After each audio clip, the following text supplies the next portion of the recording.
Morning students. तो मैं आप लोगों को साइंस पढ़ाऊंगा। तो साइंस साइंस को हम हिंदी में बोलते हैं विज्ञान। तो विज्ञान होता क्या है, आइए हम लोग जानते हैं ये विज्ञान होता क्या है। तो विज्ञान पहले तो जान लेते हैं कैसे बना है। तो विज्ञान दो वर्डों से बना है। किनसे बना है? दो वर्डों से। ये विज्ञान, इसमें दो वर्ड होते हैं। इस क्या क्या होते हैं दो वर्ड? पहला तो है वी, पहला क्या है? वी, और दूसरा क्या है? ज्ञान। दूसरा क्या है? ज्ञान। अब हम इन दोनों को तो जान लिए कि इन दोनों विज्ञान बना कैसे। विज्ञान दो वर्डों से बना है, वी प्लस ज्ञान। लेकिन अब इन दोनों वर्डों का अलग अलग अर्थ क्या होता है, अब इन दोनों का अलग अलग अर्थ जान लेते हैं। वी का अर्थ होता है विशेष। क्या होता है? विशेष। अब विशेष का मतलब एक अलग तरीके से, अलग तरीके से। विशेष का मतलब अलग तरीके से। जैसे कुछ है तो मान लीजिए कोई वस्तु है तो उसमें कुछ अलग तरीके से कुछ करना, वही उसका अलग होता है। और ज्ञान, ज्ञान का मतलब होता है जानकारी।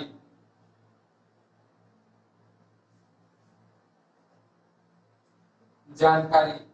अब इन दोनों को हम एक साथ मिलाकर बोल सकते हैं किसी वस्तु के बारे में, किसी वस्तु के बारे में एक अलग तरीके की जानकारी। कैसी? एक अलग तरीके की जो जानकारी, अलग तरीके की जो जानकारी होगी, उसी को हम क्या बोलते हैं? उसी को बोलते हैं हम विज्ञान। क्या बोलते हैं? विज्ञान। और विज्ञान को इंग्लिश में क्या बोलते हैं? इंग्लिश में बोलते हैं साइंस। क्या बोलते हैं? साइंस। अब ये साइंस आया कहां से? ये साइंस आया है ग्रीक वर्ड से। कहां से आया है? ग्रीक।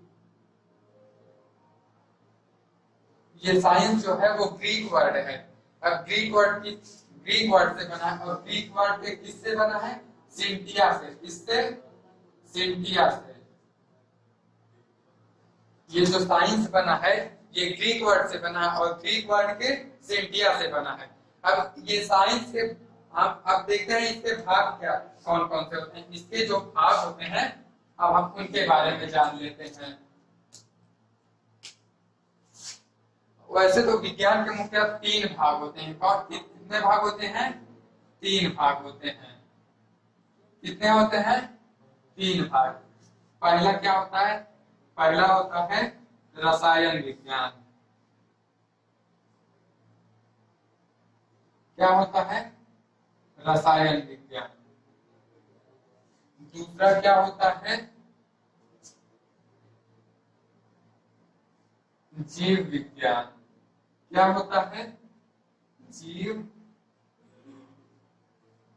विज्ञान।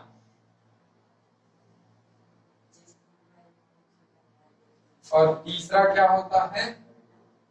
भौतिक विज्ञान। क्या होता है?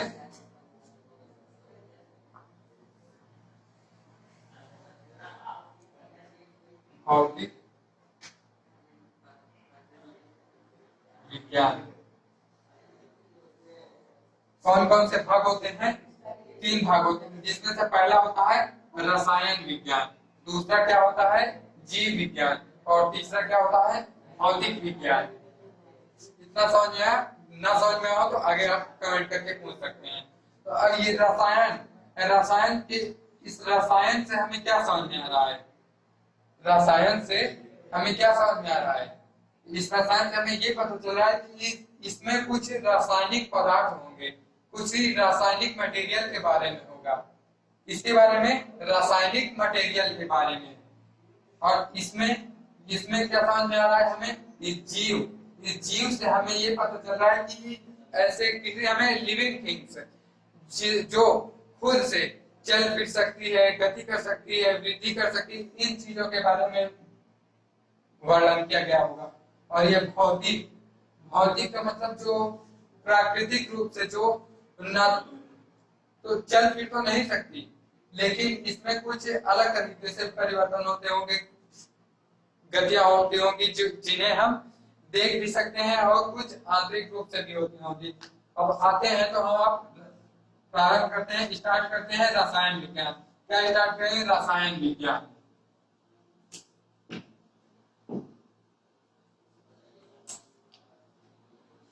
अब ये रसायन विज्ञान क्या होता है?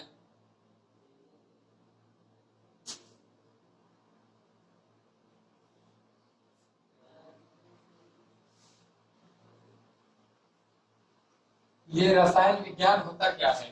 हमको जैसे अभी हमने देखा कि रसायन से हमें ये पता चला रासायनिक, किसी रासायनिक पदार्थ के बारे में, तो हम इसको डिफाइन कर सकते हैं विज्ञान की वह शाखा जिसमें हम विज्ञान की वह शाखा जिसमें हम किसी रासायनिक पदार्थ के बारे में, किसके बारे में?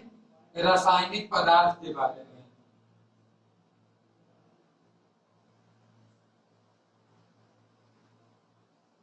रासायनिक पदार्थ के बारे में।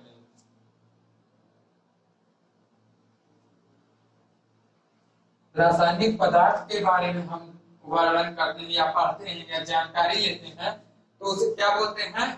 रसायन विज्ञान। किसी विज्ञान की वह शाखा जिसमें हम किसी रासायनिक पदार्थ के बारे में जानकारी लेते हैं, क्या लेते हैं? जानकारी लेते हैं, उसे हम क्या बोलते हैं? रसायन विज्ञान। क्या बोलते हैं? रसायन विज्ञान। अब इस रसायन विज्ञान पे जनक कौन है? ये क्वेश्चन आता है, रसायन विज्ञान के जनक कौन है? तो रसायन विज्ञान के जो जनक होंगे, रसायन विज्ञान के जो जनक हैं उनका नाम है एंटोनी लेवोइजियर। क्या नाम है? एंटोनी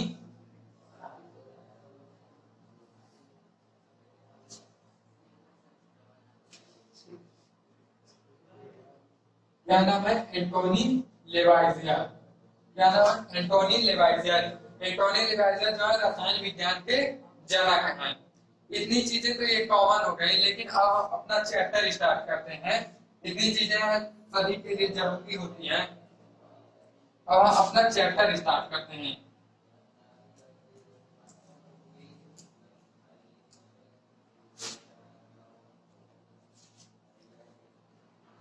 चैप्टर का पहला चैप्टर है हमारा रासायनिक अभिक्रियाएं। क्या है?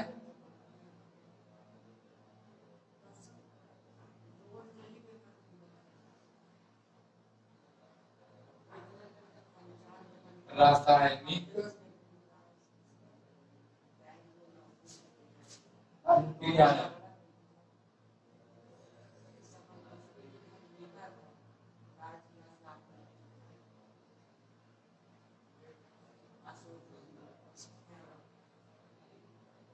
क्या है? रासायनिक अभिक्रियाएं। अब इसमें तो हमने अभी समझ लिया रासायनिक, किसी रासायनिक, रासायनिक का मतलब होता है जो एक किसी, रासायनिक का मतलब हम बोल सकते हैं जैसे कि कोई मान लीजिए कि वॉशिंग पाउडर बना है, तो वो जिस मटेरियल से बना है उसको हम रासायनिक बोलते हैं, रसायन, रासायनिक पदार्थ बोलते हैं।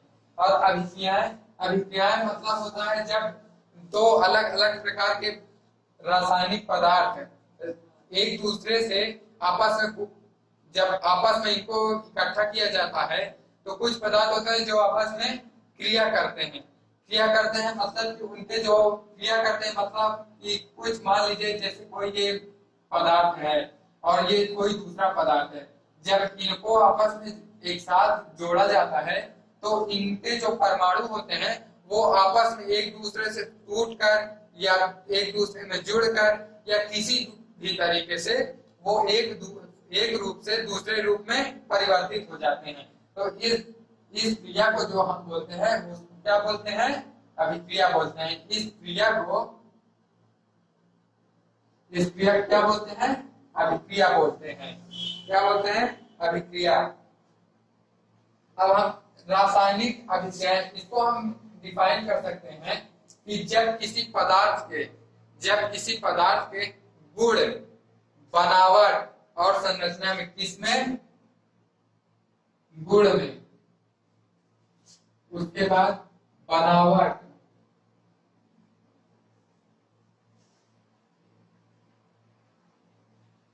और संरचना आदि। इनमें अगर कोई परिवर्तन होता है, गुड़ गुड़ का मतलब मान लीजिए चीनी है, चीनी मीठी होती है, लेकिन अगर हम इसको गर्म कर दें, पानी में डाल कर गर्म करें या किसी और तरीके से इसमें कुछ भी किसी प्रकार से परिवर्तन कर दें, तो वो क्या होगा, उसमें रासायनिक अभिक्रिया हो जाएगी।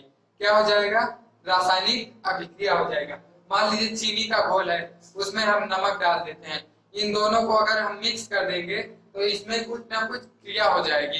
तो इसके गुण दोनों को मिक्स करेंगे तो इनके गुण में परिवर्तन हो जाएगा, इन दोनों के गुण में परिवर्तन हो जाएगा।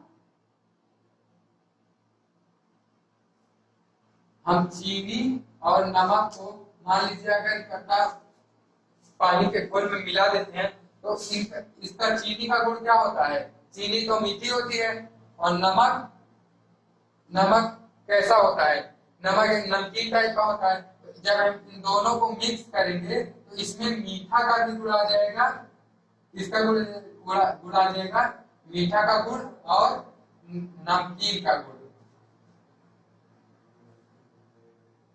मतलब दोनों गुण इसमें मिल जाएंगे। उसके बाद आता है बनावट, बनावट में परिवर्तन। मान लीजिए कोई चौक है ऐसे, उसको जो है हम इसमें रासायनिक अभिक्रिया कराएंगे तो ये जो इसकी संरचना है ये बदल जाए, बनावट है जो इसकी ये बदल जाएगी।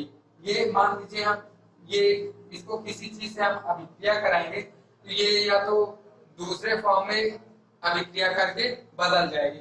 उसके बाद आता है ये संरचना। संरचना क्या होती है, संरचना मान लीजिए कोई प्लास्टिक की वस्तु है तो उसके जो ये किससे बनी, छोटे छोटे परमाणुओं से मिलकर बनी होती है, किससे बनी होती है, छोटे छोटे परमाणुओं से मिलकर बनी होती है। अब हम इसमें रासायनिक अभिक्रिया कराते हैं, क्या कराते हैं, रासायनिक अभिक्रिया कराते हैं, ये जो परमाणु होता है इसमें परिवर्तन हो जाता है। ये जो छोटे छोटे परमाणु होते हैं ये किसी दूसरे परमाणु का रूप ले लेते हैं, किसका रूप लेते हैं, किसी दूसरे परमाणु का, या तो ये इससे बड़े परमाणु का रूप ले लेंगे जुड़कर आपस में, या तो इससे छोटे परमाणु का रूप ले लेंगे टूट कर आपस में। तो इसमें जो होता है क्या होता है, परिवर्तन हो जाता है। तो जब इनमें परिवर्तन हो जाता है तो इसे हम क्या बोलते हैं, रासायनिक अभिक्रियाएं बोलते हैं। इतना ना समझ में आया तो आप लोग कमेंट बॉक्स में पूछ सकते हैं। उसके बाद आता है रासायनिक समीकरण। क्या आता है, रासायनिक समीकरण।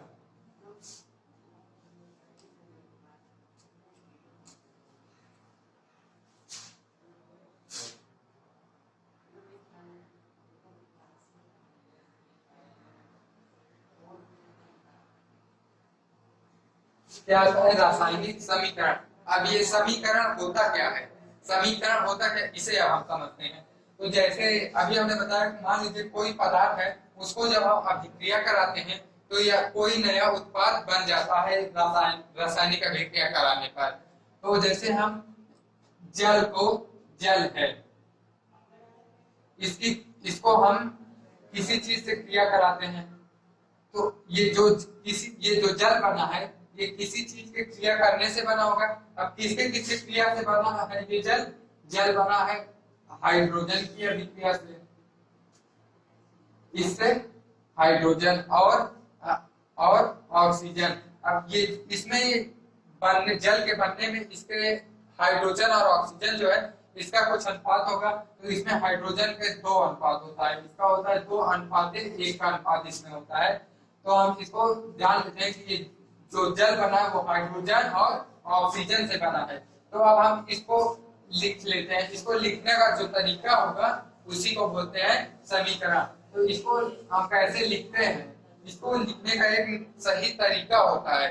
तो जो जल बना है, जल को हम इसका जो फार्मूला होता है, जल का फार्मूला क्या होता है, H2O। क्या होता है H2O, ये होता क्या है जल।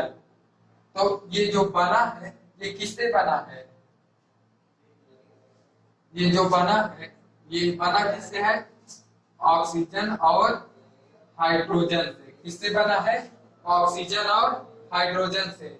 और carbon dioxide, carbon dioxide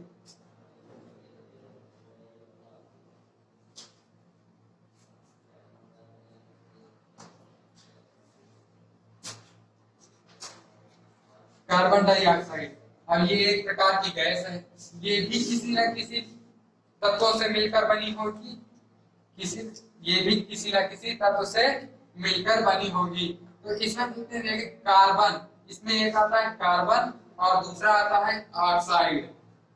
carbon तो कार्बन का मतलब कार्बन ही होता है, और ये जो ऑक्साइड होता है, ऑक्साइड का मतलब ऑक्सीजन। और ये एक वर्ड बीच में आता है डाई। डाई होता क्या है, डाई का मतलब होता है दो। डाई का मतलब क्या होता है, दो होता है। कितना होता है, डाई का मतलब दो। ये कार्बन डाइऑक्साइड बना कैसे होता है,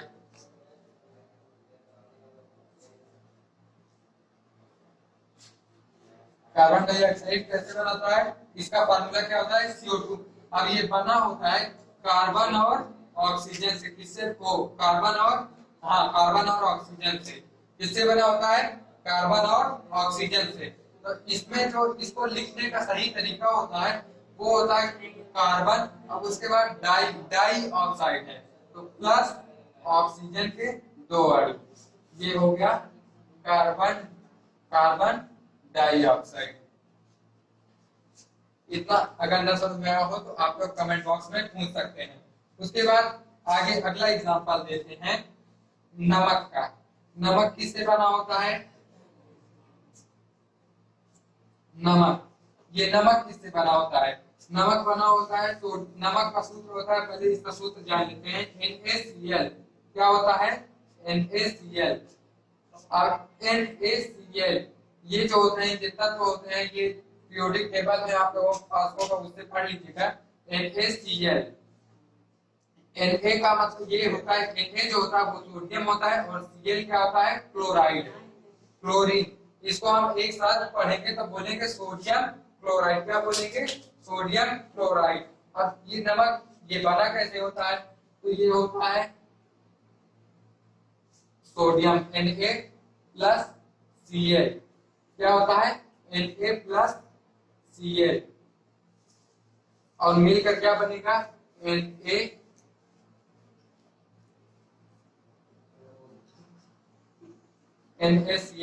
अब इसमें आप लोगों को शायद क्वेश्चन आता होगा कि यहाँ पर तो हाइड्रोजन के दो अणु हैं, ऑक्सीजन के एक ही है, यहाँ कार्बन के एक है, यहाँ हाइड्रोजन के दो हैं, लेकिन यहाँ पर दोनों एक ही एक हैं।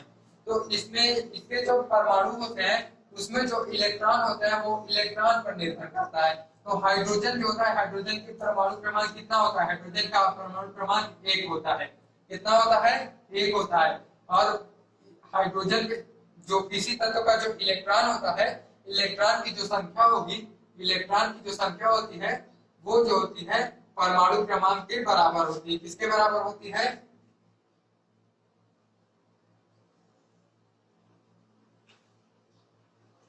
जो किसी तत्व की इलेक्ट्रॉनों की संख्या होती है, इलेक्ट्रॉनों की जो संख्या होती है वो परमाणु क्रमांक के बराबर होती है।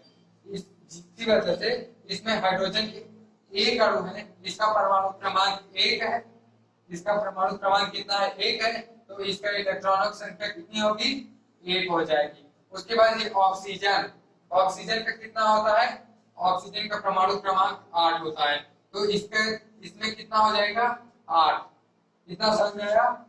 अब ऑक्सीजन पे, ऑक्सीजन तो 5 इसमें, और हर जो कक्षा कोई तत्व होता है वो अपना इलेक्ट्रॉन जो बाहरी कक्षा होती है उसकी जो संयोजकता होती है उसको वो पूरा करना चाहता है। तो इसमें जो है हाइड्रोजन के 1 परमाणु है और इसके जो है 8, तो लास्ट में इसका जो परमाणु क्रमांक हो जाता है 2,8 होना चाहिए, लेकिन होता कितना है, अंतिम कक्षा में 6 ही होता है, होना कितना चाहिए, 8 होता है। तो इसको जो है 2 की जरूरत होती है, 2 इलेक्ट्रॉनों की जरूरत होती है। तो हाइड्रोजन में तो एक ही इलेक्ट्रॉन होता है, तो हाइड्रोजन के एक अणु रहे तो ये बढ़ के कितना हो जाएगा 7, लेकिन इसको पूरा करने के लिए चाहिए कितना 8 चाहिए। तो इसको यहाँ तो 7 ही हुआ है, हाइड्रोजन के एक लिया तो इसको एक और की जरूरत होती है, इसीलिए हाइड्रोजन से 2 अणु ले लेता है और यहाँ पर ये अपना पूरा करके 8 कंप्लीट कर लेता है। उसी तरह इसमें कार्बन की संयोजकता 6 होती है, तो जो 2 और 4 बना लेता है, इसमें ऑक्सीजन 2 हो जाता है तो ये कंप्लीट हो जाता है। उसके बाद NaCl आता है, सोडियम और क्लोराइड। सोडियम का परमाणु क्रमांक 11 और क्लोरीन का परमाणु क्रमांक 17 होता है। तो सोडियम जो होता है, सोडियम का 11 होता है, तो इसका जो हम इलेक्ट्रॉनिक विन्यास होता है, तो Na सोडियम का जो होता है वो 2 होता है और उसके बाद कितना होता है 8, 2 8 10। उसके बाद तीसरी कक्षा में 1 इलेक्ट्रॉन होता है, कितना होता है 1 इलेक्ट्रॉन। और 1 इलेक्ट्रॉन जो किसी तत्व की जो अंतिम कक्षा के इलेक्ट्रॉन होते हैं वो ही उसकी संयोजकता होती है। तो अंतिम कक्षा में 1 इलेक्ट्रॉन, लेकिन ये जो क्लोरीन है इसके अंतिम कक्षा में 7 इलेक्ट्रॉन है। कैसे क्लोरीन, तो पहली कक्षा में कितने इलेक्ट्रॉन 2, दूसरी कक्षा में कितने इलेक्ट्रॉन 8 इलेक्ट्रॉन। जो इसकी जो तीसरी कक्षा होगी उसमें कितने इलेक्ट्रॉन है 7, 2 8 10 7 17 और इसके परमाणु क्रमांक 17 होता है। जो 2 तो कक्षा पूरी हो गई, लेकिन जो आखिरी वाली कक्षा है इसमें 1 इलेक्ट्रॉन की कमी है।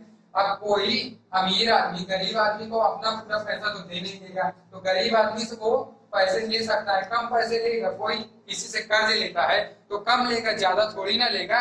तो इसीलिए ये जो है सोडियम का जो अंतिम कक्षा का इलेक्ट्रॉन है वो 1 है और इसका अंतिम कक्षा का इलेक्ट्रॉन 7 है। तो क्लोरीन का अंतिम कक्षा का इलेक्ट्रॉन जो 7 है वो तो ज्यादा है और सोडियम का कम है, तो सोडियम को ले तो सकता नहीं है उससे।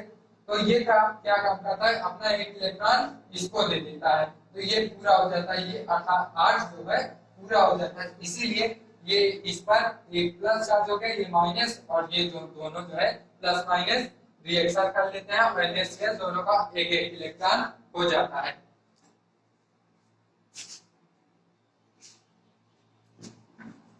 अब तो अभी हमने जो बताया कि इसमें सोडियम और क्लोराइड मिले होते हैं नमक में, क्या क्या मिला होता है सोडियम और क्लोराइड। लेकिन अब ये जब रिएक्शन करते हैं तो इसमें कौन सा इलेक्ट्रॉन भाग लेते हैं। इलेक्ट्रॉन तो इसमें तमाम होते हैं, सोडियम में 11 इलेक्ट्रॉन होते हैं, क्लोरीन में 17 इलेक्ट्रॉन होते हैं, लेकिन इसमें भाग कौन कौन से लेते हैं। तो इसमें जो भाग लेते हैं, इस रिएक्शन में जो भाग लेते हैं वो इनके अंतिम कक्षा के दोनों इलेक्ट्रॉन, जितने भी किसी रिएक्शन में जितने भी तत्व भाग लेंगे उनके अंतिम कक्षा के इलेक्ट्रॉन भाग लेते हैं। जैसे सोडियम है, सोडियम के अंतिम कक्षा में कितने इलेक्ट्रॉन होते हैं 1 इलेक्ट्रॉन होता है। क्लोरीन, क्लोरीन के अंतिम कक्षा में कितने इलेक्ट्रॉन होते हैं 7 इलेक्ट्रॉन होते हैं। तो इसी तरह ये जो अंतिम कक्षा का इलेक्ट्रॉन होगा वो अंतिम कक्षा का इलेक्ट्रॉन भाग लेता है। कौन सा इलेक्ट्रॉन भाग लेता है अंतिम कक्षा का इलेक्ट्रॉन।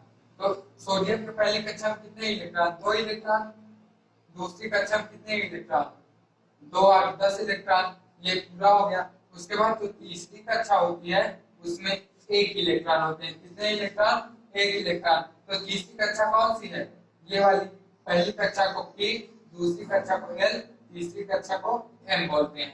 तो इसमें M कक्षा में 1 इलेक्ट्रॉन है। और क्लोरीन को देख लेते हैं,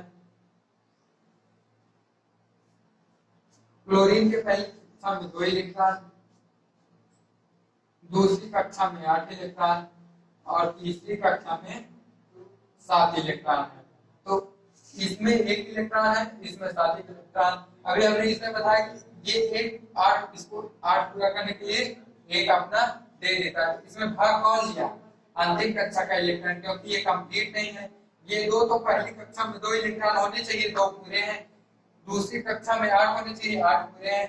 तीसरी में तो मैक्सिमम कम से कम तो 8 होने चाहिए, लेकिन ये 8 से भी कम है। तो 8 से भी कम, तो ये 8 पूरा करने के लिए एक दे देता है। तो ये जो है बाहरी कक्षा जो होगी, ये बाहरी कक्षा के इलेक्ट्रॉन भाग लेते हैं किसी भी अभिक्रिया। जरूरी नहीं कि वो सोडियम और क्लोरीन हो, वो कोई भी तत्व हो, कोई भी तत्व होगा उसके अंतिम कक्षा के इलेक्ट्रॉन ही भाग लेंगे। उसके बाद आता है जब ये रिएक्शन होता है तो इसमें आता क्या क्या है, मतलब इसका कुछ नाम होगा। ये जो रिएक्शन करते हैं इनका कुछ नाम होगा, जो उत्पाद बनता है उनका कुछ नाम होगा, तो इनके नाम होते हैं। अब इनके नाम लेते हैं। तो जो ये रिएक्शन करते हैं दो या दो से अधिक तत्व, जितने भी तत्व आपस में अभिक्रिया करते हैं उनको क्या बोलते हैं, अभिकारक। क्या बोलते हैं, अभिकारक।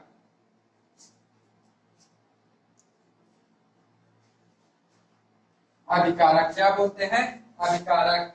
और जो उत्पाद रिएक्शन करने के बाद जो बनता है उसको क्या बोलते हैं, उत्पाद। क्या बोलते हैं, उत्पाद। तो किसी भी अभिक्रिया में जो तत्व भाग लेते हैं और अभिक्रिया करते हैं उनको बोलते हैं अभिकारक, और जो तत्व अभिक्रिया करके नया पदार्थ बनाते हैं उन्हें क्या बोलते हैं, उत्पाद बोलते हैं। क्या बोलते हैं, उत्पाद। लेकिन जब इनको हम अभिक्रिया कराते हैं तो बीच में एक ये निशान चिन्ह लगा होता है। क्या लगा होता है, चिन्ह लगा होता है। अब ये चिन्ह कैसा, किस चीज का होता है, ये चिन्ह ये बताता है कि अभिक्रिया इस ओर से इस ओर को हो रही है। किधर को हो रही है, बाईं ओर से दाहिनी ओर को अभिक्रिया हो रही है। हमेशा हमेशा जो उत्पाद होता है वो दाहिनी ओर लिखा जाता है और अभिकारक जो होते हैं वो बाईं ओर लिखे जाते हैं। और इनको दर्शाने के लिए ये तीर का निशान लगाया जाता है। जैसे मान लीजिए कहीं पर ये ऐसे तीर का निशान लगा है और इधर कोई तत्व है इधर कोई तत्व है, हमें ये नहीं पता कि इधर अभिकारक है और इधर उत्पाद है, बस हमें इतना दिख रहा है कि ये तीर का चिन्ह लगा है। तो अगर कोई पूछता है कि अभिक्रिया किस ओर को हो रही है तो हम ये बताएंगे कि बाईं ओर अभिकारक है और दाईं ओर उत्पाद है। अर्थात अभिक्रिया जो है बाईं ओर से दाईं ओर की हो रही है। किधर को हो रही है, बाईं ओर से दाईं ओर को हो रही है। इतना समझ में आया? अगर आप लोगों को ये ना समझ में आया तो आप लोग कमेंट बॉक्स में कमेंट। तो हमारा इतना टॉपिक क्लियर हो गया है। अब अगली वीडियो हम आगे अगली वीडियो में देंगे। Thank you.